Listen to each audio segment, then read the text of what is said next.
in the building. Just happy you're here. We don't have a scarf above the head picture yet because we're currently between scarf providers, but I'm sure one will be arranged in due course, knowing Kenny and Calvin's efforts on the commercial side of things. But we're going to launch straight into it. We've got a couple of bits of news to talk through, some breaking potentially. We shall see how things go.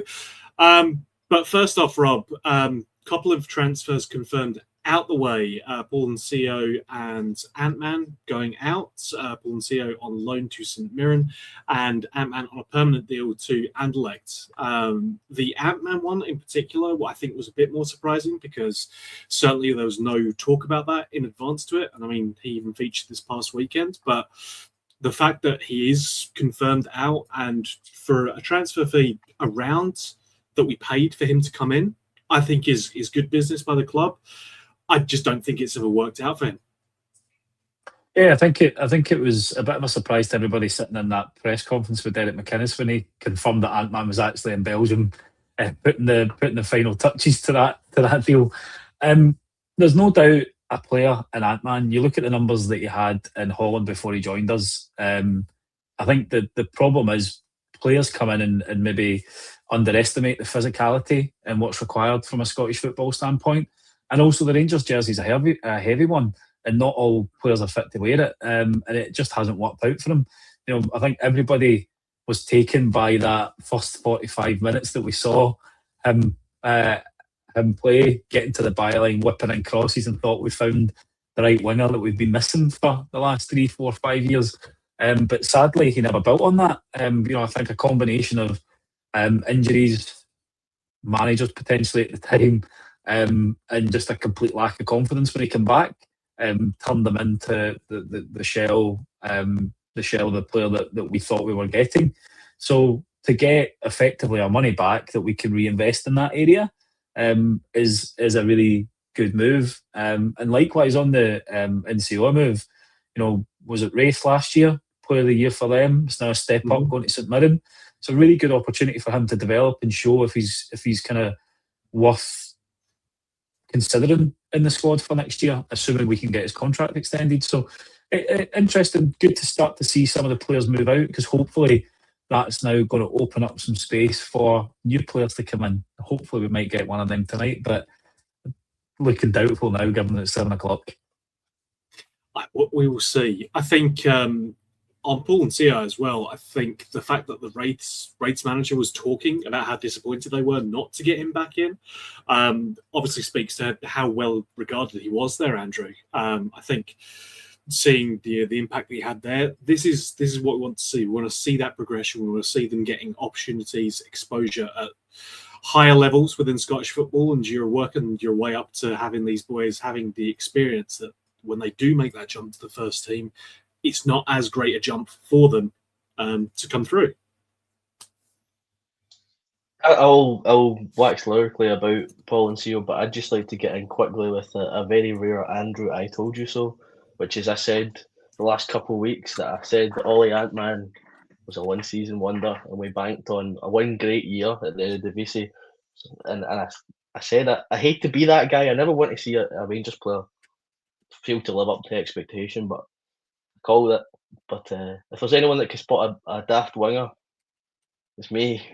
So yeah, it's in my hands. I'll tell you how I feel about it. Paul Ncio, on the other hand, a player that I have watched quite a lot through his youth career, just doing bits and bobs of the pods. The boy's got a talent. It's just about if we can keep him here long term. Is this going to be the right move for him? St Mirren, as someone who lives in Paisley, couple of mates are Simon fans. They've had a pretty mixed bag so far in the League Cup group stage. Couple close games. East Kilbride game was a nightmare for the Saints. Managed to pull it back, but it's just about game time for him. It'll be a new experience. Obviously, spend all that time on loan at Wraith. Did so well there. He's got a bit about him. I think he likes the ball at his feet. He can take on players. He's strong. But this is another step up. This is where you find out, can you make the next leap to what will be Premiership level for him this season? How he's going to react to that, and then if he reacts so well to that, then ball's now in Rangers' court to try and keep him long term. So it's a great move for him. and as on the process as a whole, it's exactly the routes that we want to be seeing for players like Scally, maybe potentially. I've got a feeling he'll be moved somewhere on loan before too long. I know he's been part of the squad for the pre-season games, but now the games are coming thick and fast for us in Europe and in the league. He'll maybe be one that is moved across our loan agreement partners. But yeah, so far those two moving out, it's a start. I can think of a couple other names that should be following, and then because of that, some players will need to be coming in to replace those players. Yeah, I think it is worth reiterating this point, Ross, which is that this window has still got 5 weeks to go, closes the 3rd of September. So we are literally 5 weeks away from it going. So there's plenty of time for this to run. I'm seeing comments in the chat about Raskin, concerned about him moving on. I think that will happen. Nico Raskin, as Stevie was saying last night, is keen to ensure that the club get as good a transfer fee as possible. He's well aware of the situation. I think it's something that's going to make sense for Rangers and for him at this stage. It is going to be something that is sensible. It's something we've been bad at doing in the past as well. It is moving on players at the right time. The Ant-Man one, I think, is an example of moving a player on at the right time. Clear that for whatever reason it hadn't worked out. I don't want to point fingers at one ex-manager who had a dodgy beard, but it's undeniable that as soon as he got a couple of training sessions under his belt, he was not the same player that he was when he first came in. So I think it makes sense. I think it's a good move. And I will say as well that there is plenty of time for ins and outs here. I would love to have it all done prior to tomorrow's game. Unfortunately, until we get transfer windows that happen exclusively over the summer break, it's just not going to happen. So I think we will see it. It's just going to take a bit of time. I think the transfer window as a whole, we've got good business. We've done sensible business early, but once we need to accept that although we're a massive club, we're really down the food chain when it comes to transfer. So even for us to get, say, a Mikey Moore back on loan or to go and get a kind of semi-big fish, there's a lot of movement that goes on with the big teams to free up these players who are looking to do other business. And with the World Cup, you look at Raskin, for us, he's just coming back to training. There'll be big players and big teams that are in the same basket. The transfer window as a whole, is it too long? Would you rather have the business done for the first game of the season? Potentially. On the Ant-Man point, I actually thought he would have been a player who McInnes would have used, especially with the type of strikers we've got now. But he's another one who's been given, although limited chances pre-season. It's that, get the ball, take a touch in it, and then look to play safe. Whereas the type of wingers we're going to need in order to feed Shankland and Chamiti are the type that can stand a guy up one-on-one, potentially go inside or outside, especially if we play with the inverted. And I think last year McInnes had that issue with Kiziridis. We had the same with Gassama, where although they're great on the left, defenders very quickly realise that all they're going to do is cut in on their right foot. So I think as well, we're looking for a complete winger who is confident coming in on his right from the left, but can also go down the left-hand side. And I think that's where Ant-Man had his chance, and he just didn't have the bottle, did he? I think Rob said earlier that the Rangers jersey weighs heavy on a lot of people, and if it's all right going out there your first game when the adrenaline's flowing, but it's then when the expectation of the crowd is, oh, he's really good, and you're looking for them to keep it up. That's then when the pressure's on, when you've got somebody breathing down your neck looking for your jersey. And let's be honest, the guy seemed to crumble, and to get our money back and a wee bit more for him is really good business. On the likes of Raskin, I think at the moment he seems to be the key to unlock the transfers. So we would rather get that one done as soon as possible, get the money banked, thank him for his service and his efforts, but you're kind of holding up the process a wee bit here, wee man. So if you wouldn't mind Joe it off, that would be ideal. That's absolutely it. I don't think we're in a position where we have to get players out before players can come in. But at a certain point, you got to look at your squad and go, hey, we've got like 40 players in the books here. Some of you guys need to go away.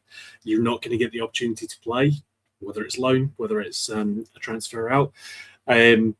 It just makes sense. So we shall see what happens on that front. As I say, there's a long way to go on the window in terms of outgoings. In terms of incomings, and I'll stay with you on this one, Ross, we have Owethu Makanya coming in as on a 4-year deal from Philadelphia Union. He's 22 years old, plays as centre back, can also play as a right back, interestingly enough. I'm not sure how much he's planning on featuring there, but given that we've got one option who's unproven thus far and one option who is unlikely to play 3 games in a week as well, then potentially it's good to have the coverage there. So I think it fits that same profile that we've looked at previously, Ross, in that someone young who we've signed up on a fairly lengthy contract, 4 years.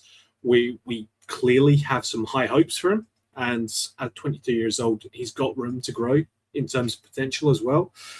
The one thing he did talk about on his Rangers TV interview, which I'd encourage folks to check out, it's free on their YouTube, is that European football was a big driver for him. Now, we have not exactly impressed European football-wise over the past couple of seasons, but I do think it speaks to, how big of a draw that is for players coming into us. And hell, it's still, I think, is going to be a source of income, quite frankly, for Rangers as well. Progression into group stages and beyond is, I think, sometimes a frustration as we go through the league season, but it is something that still brings in a good chunk of change for the club. So that's him confirmed in. Again, gives us another centre back option, and I think provides a bit of competition for Godfrey and Fernandez, which is good because John Suter is looking increasingly likely that he will not be a Rangers player for much longer. Yeah, it's good succession planning from the club already, because you look at last year, we brought Fernandez in at a similar age, maybe a year older, linked with moves to big clubs all over the place. Although that's not materialised, I think that you bring this boy in, he's coming from obviously a slower paced, probably less physical league in the MLS, but with the potential that you've got your kind of centre-half pairing, I would think, in Godfrey and Fernandez for the start of the season. So it gives you good cover, gives them time to bed in, and then if you use Fernandez next year as your big pawn in that player trading model, then hopefully you've got someone there who can step in, fill that position, and the wheels turn on and on again. I did have a laugh. I must have watched his YouTube video literally 7 minutes after it was uploaded, and there was already comments because he dared say that this was a stepping stone in his plan. And I'm kind of like, the guy, obviously, as much as he spoke English, I wouldn't say it's his first language. I think there's a bit of mix-up in translation with the question. He was talking about, obviously, he sees his career, but the irony for that, Andrew, for me, is the guy that we're talking about selling for 20 million in his first couple of days here told us that it was a stepping stone to Chelsea for him. So I think it's good to bring in players that have got ambition to be going and do well, represent their country, maybe the next World Cup, go and play at it, want to play in a top 5 league. As much as they'll play in bigger leagues and for bigger money, I would like to think that Rangers is probably the biggest club they'll ever play for when you think about the size of the support, the stadium, the passion, the Glasgow Goldfish Bowl, and everything that surrounds it. But for me, I don't really get affected by a player coming in and saying that they want to progress to the top 5 leagues, because at the end of the day, the only way they get there is by being good for us and having the drive and motivation to perform for Rangers, which is how they unlock that pathway. So I thought his interview was good. I'm glad that we've went and got somebody of that kind of age and profile in. And as I say, it gives him, it gets a wee bit more than the usual 15 minutes to impress, because he's going to be a backup until such times as he settles and figures his way about the league, I would imagine. So all in all, a good deal for me. We've highlighted him as a target. We've got him, and it means John Suter can be freed up to go and join Russell Martin or Swansea, whatever poison he decides to pick. Yep. No, absolutely. Andrew, I think it's a good point that Ross makes about that ambition. I completely agree. If you have a player who comes in looking to move on to bigger and better things, that's going to be a positive as long as it's applied in the right way. If you are in and immediately get upset about the fact that you're playing in Scotland, like it rains here a fair amount, it's going to be sad. We have had some players like that who are shocked by the weather and that you're going to have to deal with it. But it comes down to that thing of, do you have the right mindset to go, if this is a stepping stone, then I'm still going to try and use it to impress as much as possible, because it then becomes, well, am I going to step up from Rangers to potentially a bigger league, not necessarily a bigger club? It's very unlikely you go to a bigger club than Rangers. But if you don't show that mindset, if you are down, after you've been in the club for a couple of weeks, then it's unlikely you're going to progress on to bigger and better things. As Ross said, it comes down to, if you're a success at Rangers, then inevitably you're going to move on to bigger things. But you have to perform while you're here. You cannot just, come here and assume you can coast by, because there are demands at Rangers. They do not go away. Yeah, I think you want to have players with that desire. Every time you step on the pitch, you want to be the best player on the pitch, is the way I always used to see it. I think players should always want to be the best in their position, the best in their team, the best in their league, best in their country. He's obviously was part of the South Africa squad. I don't think he got any minutes in the World Cup, but that shows that you're in and around that position. So he's got an extra motivation to go have a solid club season. Then the next time international tournaments roll round, he puts himself in a better position to play for his national team long term. Got a good age for it. He's got stacks of time to play for his international team. As Ross said, it's a good kind of platform. We've got Manny in there who's had a year's development. He can work off of Godfrey and Manny, learn the ropes, and we can pick and choose when we put him in. In the best case scenario, if defensive injuries pop up, he's going to have to bite the bullet and get involved, maybe on a more fluid, kind of maybe not unplanned basis. But I think it's proved he can take the next step in the game. Basically, from what I heard from the Philadelphia side of things, is when he came in, he took a wee bit of time to adjust. He got him some more games. He took positive strides, and every level they kept putting him at, he seemed to grow and deal with those challenges as they arose. So yeah, I think it's a good signing, good age, as we said. That profile is good for us. I think we maybe need another older centre back. I think we could really use another leader, just an experienced head that has been there and done it, been through the tough times, long seasons, cup games. It certainly wouldn't do us any harm if the money's right, but obviously lots of other moving, spinning cups that we need to deal with across the park. So it's a good start. I think we'll see positive strides from this season. No, I agree with that, Andrew. I think 2 points there. He did come in, was in the B team effectively for Philadelphia Union 2, and did progress out of that. So he was transferred into their B team and progressed out of that well. So clearly showed growth potential. And then Rob, it speaks to what we still need to do. I do think, and I agree with Andrew, that I think if Suter does go out, which looks likely, we still need to get another centre back in at least. And for me, we definitely need another left back, because I said this plenty of times last season. I feel deeply uncomfortable only having one player in position at left back. We have seen Sterling covering out there as well, but I do not think that's someone you can hang your hat on as a reliable understudy. So there are a number of reasons for that. I would much rather have another left back in the building that we could point to and have as an option there. But again, we continue to strengthen these positions. We've signed, I think, about 50 midfielders now, but the fact that we're targeting different areas of the squad now is good. So, yeah. It's interestingly, there's a little flash up for the Rangers review there. So McInnes is still targeting 2 defenders. Rob, we put you on mute and you went away to try and fix your microphone, and you appear to have made it worse, which is impressive.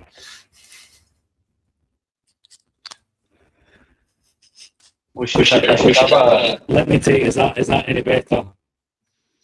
That's exactly the same. Right, Except it's worse because now I can hear me. Let's go to intermission of sorts for Rob. I do have a video that I can pull up for that. Give me 1 second. He's actually completely gone.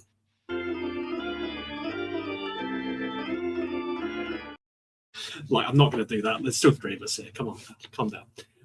We'll let Rob figure out his technical issues, and we will move on to briefly just getting you boys' reaction to Lawrence Shankland coming in as captain. Obviously, that's been talked about a fair amount, but I think just getting your reaction, Andrew, and then Ross as well, on Lawrence Shankland as captain, and then maybe we'll come to Rob. Yeah, well, let's see how we go. Let's have 15 seconds without, microphone, annihilation. Shankland getting the captain's armband, I think is the right move. I think, although it's obviously important who wears that armband, I think going back to Dan Neal's comments on the Sky, we've got leaders across this team. I think that's fundamental to any club that wants to be successful. You've got Shankland at the top of the park. I think even Cammy Devlins did well to get himself in that kind of vocal leader in the middle of the park. He goes to battle, so he sets a standard that if he's going to go and fire into any challenge for 90 minutes, you better be working your ass off for that 90 as well. I think we get leadership at the back. I think Ben Godfrey will take this opportunity that's been given to him after some rocky years to really try and get his feet under him again and start putting together some positivity in his game. I think it's the right move because it's that responsibility of all those players probably would be easiest to throw on to Shankland being captain at Hearts under McInnes last season. I think it was an open goal, to be honest with you. Although I wouldn't have been, upset if it went to a Godfrey or a Daniel. I think it would have been strange to not see it land at Shankland. But yeah, it's. I think we're in a good place in terms of this new leadership group because obviously there was a lot of talk about the leaders in the last season's dressing room, and I think we've slowly seen that get pulled apart from the basics. And obviously, Tavernier no longer at the club, Jack Butland no longer at the club. I know it's a shame in some people's minds, but obviously with Nico Raskin potentially being moved on, he was definitely a part of that group. So a fresh start in that leadership ranks. So yeah, I think it was good. No, for me, it was a no-brainer. He's, again, somebody who's experienced in that role. Derek Kinnis obviously knows what he can do as captain, Ross, so made perfect sense for me. I think, and as Andrew said, breaking up that leadership group, Soot is the last player remaining from that leadership group, and given that he's going to be on his way out, it absolutely makes sense. You're creating a new one in there with Shankland, with Ross McCrory, Sterling's another one who's there, Dan Neal, Godfrey Fernandez, etc. All players who have got leadership experience, and I think Shankland being the leader of your leaders, the captain of your captains, I think that makes sense because he has the experience. He's been in tough situations with his team, even as recently as last season. They had to go through plenty of battles and show resilience. So, for me, a very sensible move. I'm absolutely delighted. Obviously, spent some time with him and also other Hearts players after games and stuff, and everybody at Hearts spoke so highly of him and how he shouts but how he leads from the front, how he applies himself, just everything he spoke about in his RTV interview. And I just think if you take how highly rated and how highly appreciated he was there and put him at Rangers, the club where he would be watching us in European nights on a Thursday, then going to Hearts training on a Friday, you amplify that, don't you? You spoke a wee bit about it yesterday, seeing Barry Ferguson lifting trophies, and that's going to have a real fire burning inside Lawrence. Over the moon for him to even get his move. But to be the captain of this club for a supporter, he's living everybody's dream. McInnes obviously knows what he can offer in that role. I always laugh when you see Lawrence and you hear people saying, "Oh, he looks a stone overweight," and then you stand next to him and he's like 6% body fat. It's so weird. But it just goes to show you that McInnes and everybody else, they see how hard he works in training. They know how he looks after himself. They know what good condition he's in. And just an absolute example. And for me, there wasn't anybody better. Dan Neil, Godfrey coming in.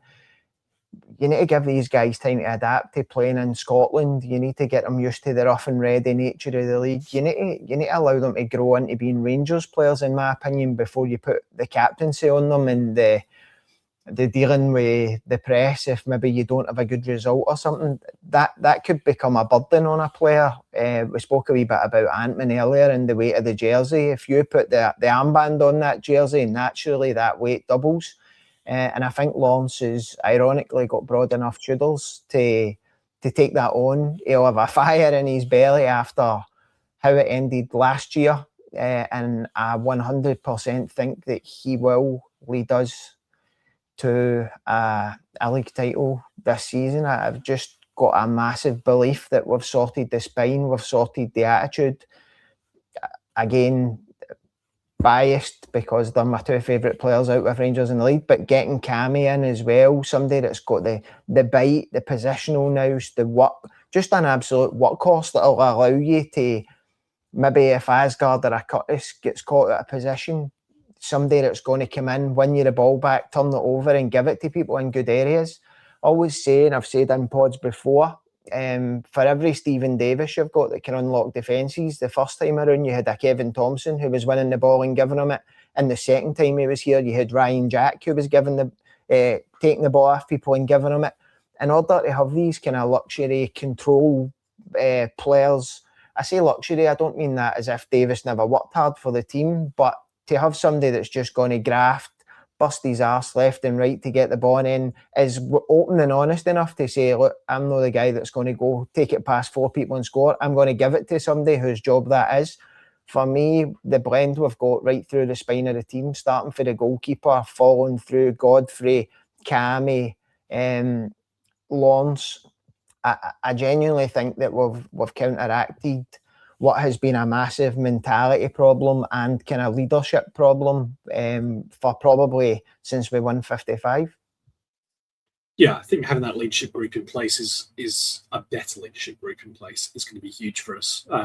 Rob, I'm always scared to do it, but does that sound better? Very dulcet, not like a Dalek, which fantastic. Probably an improvement. First rule of IT reboot. There we go. Happy days. Yeah, that's all it is. That's all it is.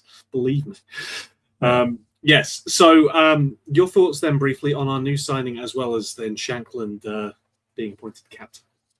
So I'll touch on the Shankland thing first, because like everybody else, I think it was an absolute no-brainer. You know, a guy that absolutely bleeds blue, gets the club, is trusted by the manager, knows Scottish football. You couldn't not make him captain. But I think the interesting comment was more from McInnes in his press conference around Tav being the captain but having no support. And that's the biggest difference I think that we've got this year, like we've touched on. You don't need an armband to be a leader. You know, you look at the great teams that we've had in the past, even back to when you had like McCall, Ferguson, those were guys that would help drive the standards every single day in training. They would be the ones that would be at each other's throats if somebody put a misplaced pass or didn't fire into a tackle to break an attack down. And that's what you need. You need players like Cammy Devlin, Dragicevic coming into the team, who's an ex-captain, Dan Neil. Godfrey is looking decent. McCrory's been part of the leadership group before being vice-captain. That's you can't have one person that's there to set the standards. You know, Shankland is going to be the focal point in the face of that, absolutely. But you made it very, very clear. It's changed days where you can go screaming at some of these players and trying to get them to do things differently. So it's about setting the standards and showing them and leading by example. You know, hopefully it starts against Dundee United tomorrow night. He bangs in a couple of goals and shows Chirmity what it means to be a clinical finisher, because it's not just the improvement he's going to make in the team, it's going to be what he does to the other players that have got a bit of quality. You know, like Ross said, you've got Cammy Devlin sitting there who's going to be that workhorse and do all the dirty stuff, which will free up Asgard. Our one frustration with him over the last year, he dropped far too deep to try and do work when his best work should be in that the penalty box or just the edge of that area, having shots or trying to create opportunities for our strikers. On McCania, I think it's a really good signing. He can play left or right centre half, which is really good. But what I was saying just before my Dali compression, Rangers Review had just stuck out an article to say we're still targeting 2 defenders. So we want to have a left centre half that can play left back to give a bit of cover because obviously Scally's injured, but they still want to have a pathway for him in the team. So I assume the other one's going to be a replacement for Suter when he goes. But the fact that he went to America at 19 shows that he backs himself. Not many players are going to take that journey on and go into another country at such a young age where he probably didn't know anybody. And again, coming here, like Ross says, whether we like it or not, we live next door to England. The wages that they can offer as a league pales into insignificance to what we can do up here. So we're always going to be a stepping stone now, unfortunately. It's not back when we were signing, Chris Woods, Terry Butcher, Gary Stevens, where we could nick the best English players. Unfortunately, yes, we're a much bigger club than half of the teams down south, but the league that we play in isn't, unfortunately, and that's just the sad fact of the matter. But no, leadership, Shankland, fantastic choice.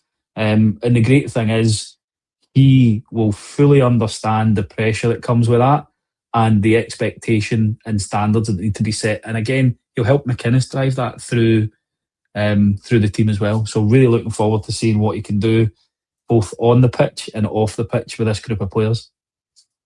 No, I agree. I think, and Rob, thank you for your microphone working. I'm very happy about that.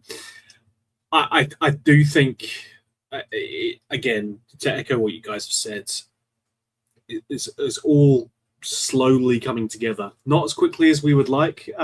We've got a game in just over 24 hours. It would be lovely if everything was in place for that, but we're still making the right moves and strengthening the areas that need strengthening.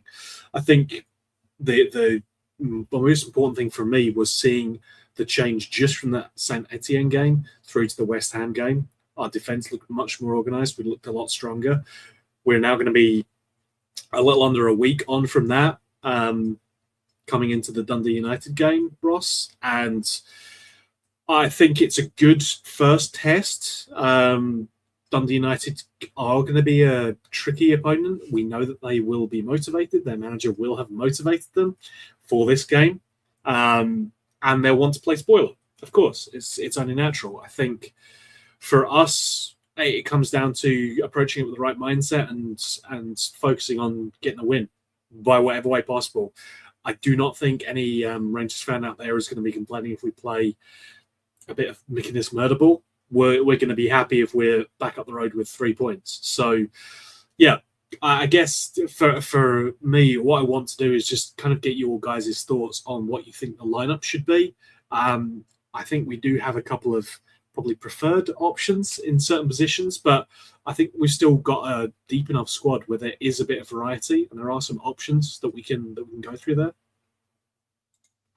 Yeah, I think we're in a good place, Andrew. I don't think going to Dundee United, even though we haven't got the wingers in that we're potentially looking to get, like Dundee United, you've not got Aberdeen at Pittodrie or Hibs away or Hearts away. Do you know what I mean? Like, you need to win these games over the course of a season, and for me, it's not one of the worst opening games.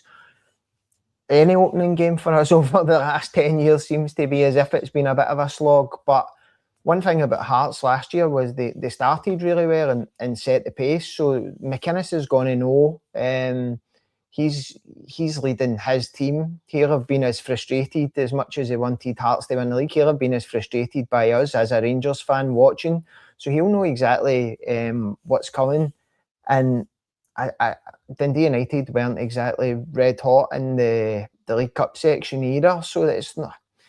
I just think that even though we've not got 100% of what we want, there's no excuses for not going up there. New leadership group, boys making their debuts competitively, a Rangers diehard fan in the dugout, a Rangers diehard fan wearing the captain's armband, and you just go up there. I think we'll beat them quite comfortably, to be honest. And that's got to be the mentality. But if we go into games against Dundee United away thinking, oh, we could slip up here, then that's you're not in a good place then, are you? If you look at the Dundee United team, I was listening to the review this morning. I wasn't, I tell a lie, it was 4 lads last night when Kenny and Stevie were talking about they've had 14 ins and 14 outs or something like that. So that's absolute turmoil. So you should be going there, and you should be the quality of player we've got. Hopefully now having Shankland in makes a difference with those kind of squeaky bum time 1-0s and 1-eaches that we consistently had early last season. We can go and score some goals early and relax into the season as opposed to what we seem to like doing, like remember the Connor Golson Kilmarnock game, and so going back seasons upon seasons, we've not really started well. And for me this season, that's got to change, and I hope McInnes can draw on what he did last year to get us on a good footing at the start, because you don't want to be playing catch up. Yeah, I think that's absolutely right, Andrew. We need to be starting strong. We cannot afford to start this season behind the curveball already, and the fact that we'd have the whole long weekend to think about it as well would be miserable. So I would very much like us to go up and get the win by whatever means necessarily. Yeah, I think the 3 points is the must. You can say a lot about if you were really going to go lay a marker down, really put the ball in the net, it'd be great. And 100%, I think that would do us the world of good. I think it would also, with our cross-city rivals playing later in this match week, that, it's that first ball in their court to see what they do. Dundee United, I know we had issues with them last season. Thinking back to late Bayrami goals, the penalty. But, they scored a last-minute goal against Stirling in their group stage game, and then they get beat by Montrose.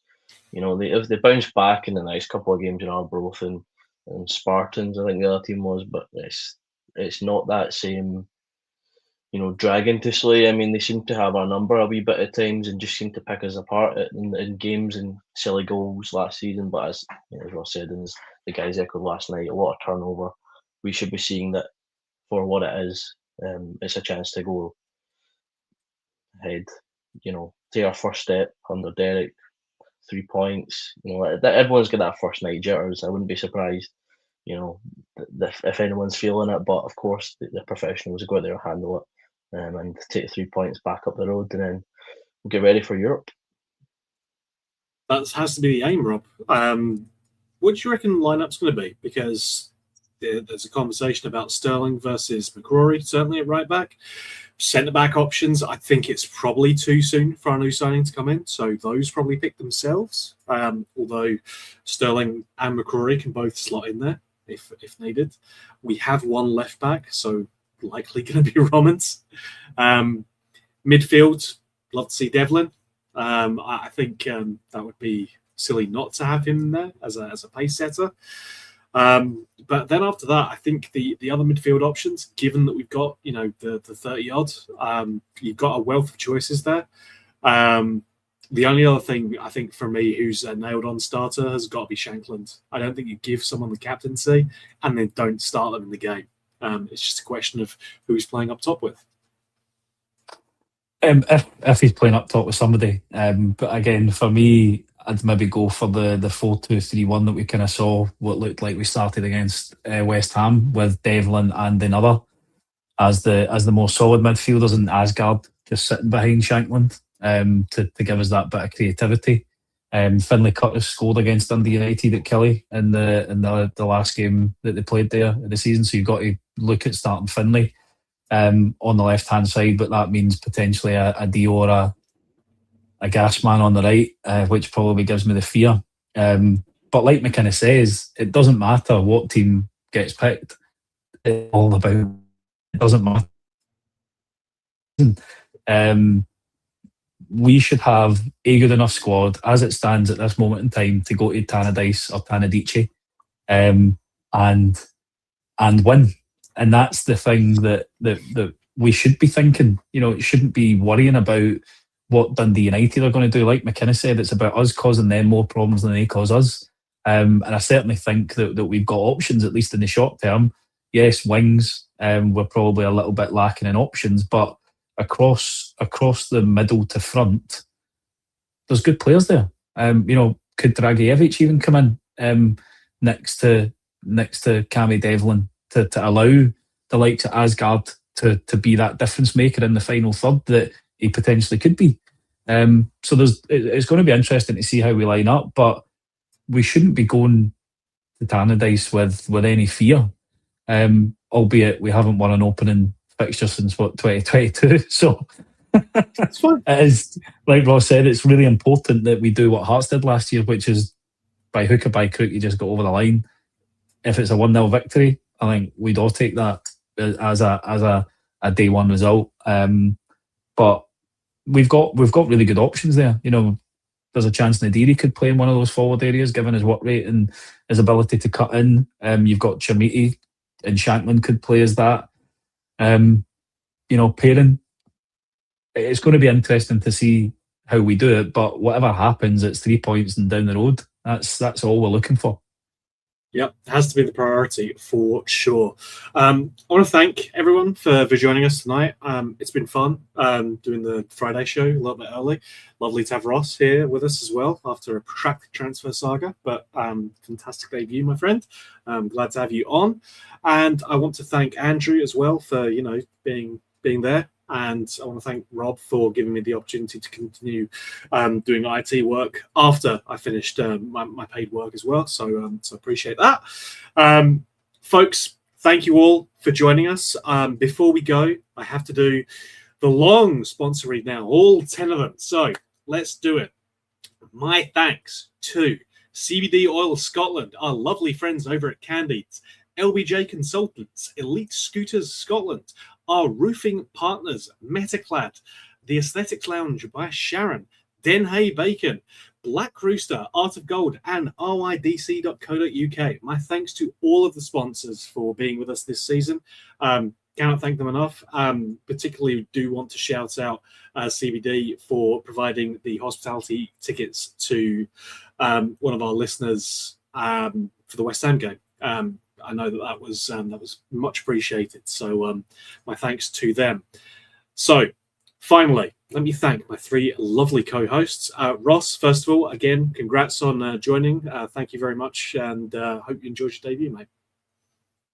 I did that. It was nice to be back on people's screens. I've had a long summer of bent up frustration, not being able to spew about Lawrence and Cammy. You know what I mean? That's 2 years ago when Cammy's contract was up the last time. I was taking stick left, right, and centre for saying we should have signed him then. But no, it took me a while to get back on a pod. So hopefully I've not over-egged it too much. And thanks for having me. I really appreciate it. No, it's a pleasure, man. Pleasure. Glad to have you. Andrew, thank you as ever. Appreciate you, man. Yeah, I think we're going to be putting Calvin to the bench with our new signing there. So I think he's going to have to work harder in training, Calvin, if he wants to get back in the starting 11 for this podcast. But yeah, I'm sure I'll get some stick from that from him.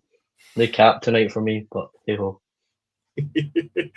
Steel sharpens steel and all that. So, it's important to have, a competitive squad, all challenging for each other's positions. That's what we want to see. Rob, finally, thank you for sticking it out through technical issues. Always appreciate you, man, and grateful to have you on. And I'll be bearing in mind that you've promised the next time we're on a pod together, you're hosting it. So I look forward to that, mate. Assuming I don't sound like a Dalek, Andrew, in which case you'll need to quickly pick up the hosting duties again.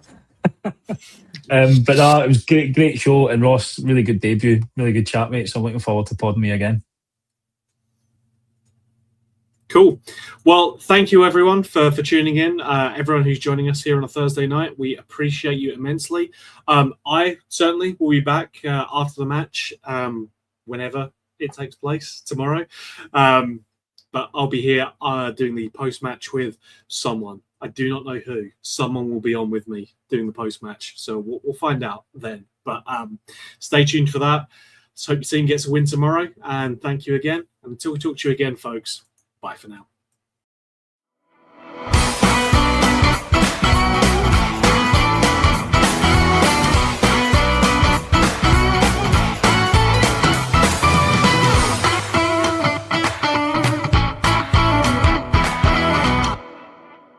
The Four Lads Rangers podcast is proudly sponsored by Candid, LBJ Consultants, CBD Oil Scotland, Elite Scooters Scotland, and Metaclad, Four Lads' exclusive roofing partner. The Aesthetics Lounge by Sharon, Denhay, the quintessential British bacon. Thank you to all our sponsors, and in partnership with Black Rooster, Art of Gold, and Rangers Youth Development Company. Thank you for listening to or watching the podcast. We hope you enjoyed the show.